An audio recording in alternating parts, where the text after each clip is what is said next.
Mengamati apa yang disampaikan ya oleh Menko Pangan Indonesia ini bahwa kalau kita lihat ini saat ini sebetulnya untuk beras dan juga jagung ini kita sudah swasembada. Bahkan kalau kita perhatikan pemirsa untuk harga beras beberapa waktu belakangan ini yang biasanya relatif naik begitu ya di bulan Ramadan dan juga setelah Lebaran nampaknya harganya cukup stabil begitu ya. Iya. Mungkin boleh dijelaskan Mbak Ega terkait dengan hal ini? Iya, memang untuk beras sendiri kita jika kita lihat untuk 4 bulan ini kita masih memiliki stok yang cukup banyak ya, dengan yang tadi mungkin Mbak Sinta sudah sempat jelaskan di awal, kebutuhannya untuk per bulannya itu sekitar 2,6 juta, jadi kurang lebih 10,4 juta ton untuk 4 bulan ini, dan kita stoknya sendiri itu sudah mencapai 13,9 juta, sehingga ada lebih untuk stok beras kita.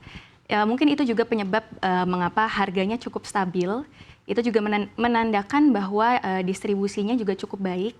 Karena kalau kita mau menyebutkan swasembada itu tidak melulu hanya kuantitasnya saja, tetapi bagaimana kualitas berasnya, apakah beras yang kualitasnya cukup ini sudah terdistribusi dengan baik, lalu juga apakah ini aksesibilitasnya itu mudah bagi masyarakat. Nah, jika kita melihat harganya yang stabil ini, berarti memang betul bahwa sejauh ini kita semakin mendekati keberhasilan untuk mencapai swasembada pangan khususnya di beras, gitu Mas Sinta. Baik, lalu untuk jagung sendiri ya, kalau Anda melihatnya selain tadi kalau kita membahas beras nih terkait dengan jagung juga menarik begitu ya ini, karena kalau kita lihat jagung juga sebetulnya ada beberapa waktu melakukan impor juga begitu ya. Nah, bagaimana Anda melihat ini? Untuk saat ini jagung seperti apa?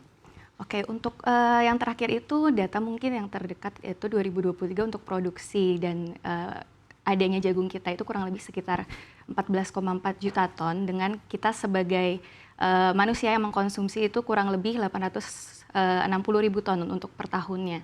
Nah, tetapi yang perlu di-highlight itu adalah untuk kebutuhan peternakan, untuk pakan ternak, yang dimana itu per tahunnya bisa mencapai 8 sampai 10 juta ton. Nah, dari situlah mengapa kita masih memerlukan impor, karena untuk kebutuhan pangan ternak ini diperlukan kualitas-kualitas yang masih belum bisa dipenuhi secara maksimal oleh petani Indonesia untuk jagungnya ya, jagung pipil yang untuk pangan ternak ini. Sehingga memang masih terjadi impor itu. Tetapi kalau kita melihat untuk konsumsi masyarakat memang cukup, sehingga maka dari itu sempat disebutkan bahwa untuk jagung sendiri sudah mendekati juga untuk swasembada pangan, begitu Mas Sinta. Baik, lalu kalau dari tim riset sendiri ya, bagaimana menyoroti panen padi di musim tanam di bulan panen ini? Iya, bulan begitu panen ya. untuk sampai Bagaimana Maret Anda ya. melihat untuk di tahun ini? Karena nampaknya memang kita saat ini masih berada di musim hujan boleh katakan Betul, begitu ya. ya. Apakah ini juga turut mengganggu begitu dari tanam padi? Musim panen dari Oktober sampai Maret ini, dengan cuaca yang kita mungkin melihatnya hujan ya, tapi ternyata cukup tinggi, tetapi ternyata untuk kuantitasnya itu cukup bahkan baik, mengalami peningkatan. Jadi artinya tidak terganggu ya dengan tidak terganggu, curah hujan iya, yang terjadi? tidak terganggu. Itu kenaikannya untuk gabah keringnya itu sampai 26%. Dan juga untuk luas tanam pun mengalami kenaikan hingga 27% Mbak Sinta. Jadi ternyata kita sudah cukup dari awal strateginya ternyata sudah cukup baik untuk mengantisipasi cuaca hujan ini begitu.